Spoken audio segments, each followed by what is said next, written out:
Hello to my Ishkabibble friends. I'm sorry I can't be with you this year. Here's the paper. I'd be glad to hear responses to ronald@hawaii.edu.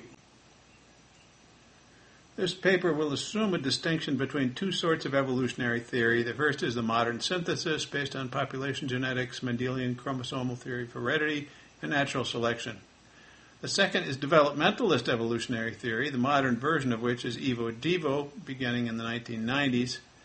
19th century evolutionary thought was mostly developmentalist. 20th century thought was mostly based on the evolutionary synthesis of the 1930s, which is based on T.H. Morgan's 1915 Mendelian chromosomal theory of heredity, and some conceptual innovations, which will be discussed. But in the 1990s, Evo-Devo emerged, which once again brought developmental thought into evolution. 19th century developmentalist concepts of evolution were associated, of course, with the current theories of heredity.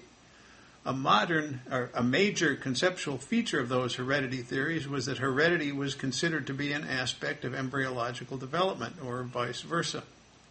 In contrast, following the innovations of Morgan and colleagues, modern biology separates heredity from development, so that heredity can be studied without the complications of embryology. This enabled the modern synthesis, the mainstream evolutionary view of the 20th century. Advocates of the modern synthesis at first simply ignored the relevance of development to heredity, but eventually argued affirmatively that development was in principle irrelevant to understanding evolution. Heredity was relevant to evolution, but development was not. Evo-Devo emerged in the 1990s, falsifying by example the synthesis arguments that development was irrelevant to the understanding of evolution. I will here assume that Evo-Devo is scientifically progressive and that we can now see some of the ways in which development is relevant to evolution.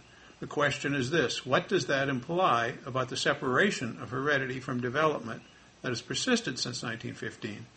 Do the results of Evo-Devo, or its evidential bases, allow us to foresee a reunification of development and heredity? Might development once again be seen as an aspect of heredity and heredity as a developmental process? Or was the separation declared by Morgan a permanent one? 19th century hereditary theorists were considered to have within their explanatory responsibility many, if not all, developmental phenomena. These include ontogeny beyond mere embryology. Also included were the healing of wounds, regeneration of organs in many animals, and phenomena such as budding in the hydra. In addition, many evolutionary theorists considered the similarities that were shared with remote ancestors, such as prehistoric mammals, to be literally inherited.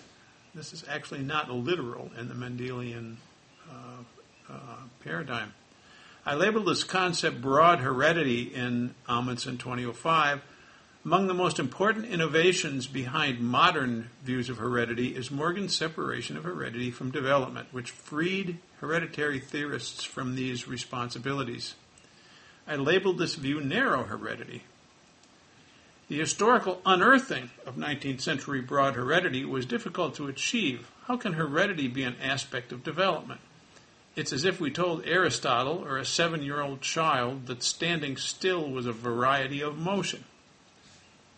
Not so hard to do these days, but it was in Aristotle's day. Heredity, seen as transmission genetics, narrow heredity, has become so intuitive to us that we cannot easily imagine an alternative.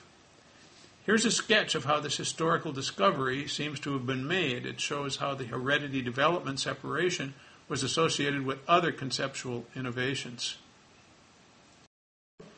Gar Allen, in 1966, and much earlier as well, studied the work of T.H. Morgan. Surprisingly, he discovered that Morgan was opposed in principle to Mendelian concepts in the years prior to about 1911. Morgan gave eloquent arguments, as did other embryologists, that particulate theories of heredity were unable to explain development and therefore must be false. Allen expressed this aspect of Morgan's thought as follows: behind all of Morgan's objections to Mendelism in 1910 lies one fundamental problem. This is his confusion of the phenotype and genotype of an individual. Churchill emphasizes of an individual in that quotation. Churchill in 1974 identified this insight of Allen's as important but slightly misplaced. In his paper on the history of the genotype-phenotype distinction, Churchill points out that Johansen, who of course invented the notion, did not apply the genotype-phenotype distinction to individuals at all. Instead, it was a statistical concept that applied to populations or lineages of organisms. So Allen's realization that Morgan did not possess the individualistic genotype-phenotype distinction simply makes Morgan consistent with Johansen on the matter. The fact seems to be that no one in the world possessed the individualistic genotype-phenotype distinction in the year 1910. No one was modern. Morgan and others introduced the modern version of genotype-phenotype sometime between 1911 and 1926, apparently for the purpose of meshing it with a new distinction between heredity and development. Churchill's 1974 paper additionally described how 19th century thinkers generally unified heredity and development. One way to express the unity was to claim that heredity was nothing more than growth. Growth meaning development, not merely increase in size. Such thinkers as Haeckel, Conklin, and Morgan himself, prior to 1911, argued in this way. To study heredity was to study how the development of an individual organism continued into the development of the offspring. Heredity was development across generations. Development was heredity within an individual. Churchill, 1980, credits himself and Meyer, because of the last two quotations, as demonstrating that, quote, the important difference between inheritance and development between the germplasm and the soma, between the genotype and the phenotype, was fundamental to the formation of modern biology, unquote. For present purposes, the moral of the story seems to be that the concept of broad heredity was inconsistent with the modern versions of the distinction between genotype and phenotype, and possibly germplasm and soma. Morgan's separation of development from heredity led to the reinterpretation of the original dichotomies to match the modern form. I will treat heredity development as the most basic simply because Morgan made it first. What does this imply for our question about the reincarnation of broad heredity?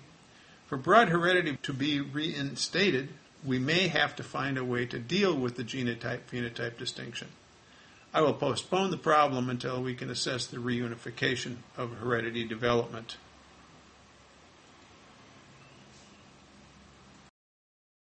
I want to give you a feel for 19th century developmentalist heredity.